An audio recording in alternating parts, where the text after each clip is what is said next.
ध्यान क्या है? ईश्वर में एकाग्रता को ध्यान कहा गया है।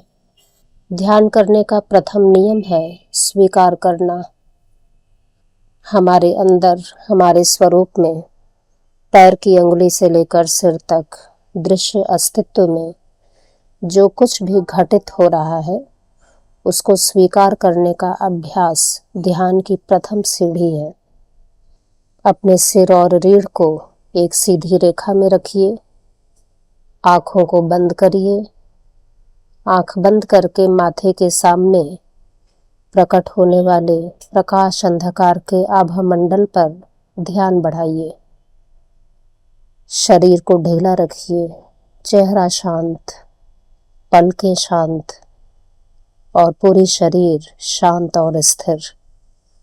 श्वास का नाक में अंदर आना और बाहर जाना, इस घटना का अनुभव करिए। किसी भी चीज को नियंत्रित न करिए, किसी भी अनुभूति को हटाने का प्रयास न करिए। विचारों का आना जाना, जो कुछ भी हो रहा है, किसी पूर्व घटना का याद आना, इन सारी चीजों को एक साक्षी की तरह देखिए। शरीर में जो कुछ भी हो रहा है, हल्कापन, भारीपन, कड़ापन, ढीलापन, दर्द, आराम, गर्मी, सर्दी, हर अनुभूति से जुड़ने का प्रयास करिए। उससे भागिए ना, उसको हटाइए ना। जुड़ने के लिए उसमें एकाग्रता बढ़ाइए। अपना ध्यान पैर से लेकर के सिर तक पूरे अस्तित्व पर केंद्रित करिए।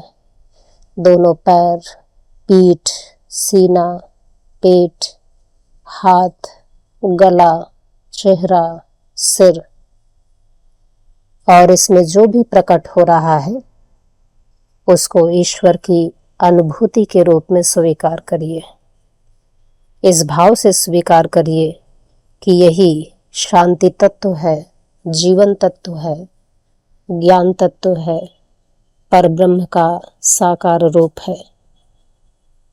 इस तरह से ध्यान की प्रथम सीढ़ी है स्वीकार करना और उसमें एकाग्रता बढ़ाना। हर घटना को साक्षी के रूप में देखना, उस घटना से विचलित ना होना। जब आप इस भावना के साथ स्वरूप में एकाग्रता बढ़ाते हैं तो धीरे धीरे हमारे अंदर शांति, शक्ति, जीवन, धैर्य, साहस बढ़ने लगता है। मन और इंद्रियों पर नियंत्रण बढ़ने लगता है। विचारों का कोलाहल धीरे धीरे शांत होने लगता है। शरीर में रोग प्रतिरोध की क्षमता बढ़ने लगती है। इस तरह से ध्यान की यह प्रथम सीढ़ी है जिसमें हम प्रवेश करते हैं।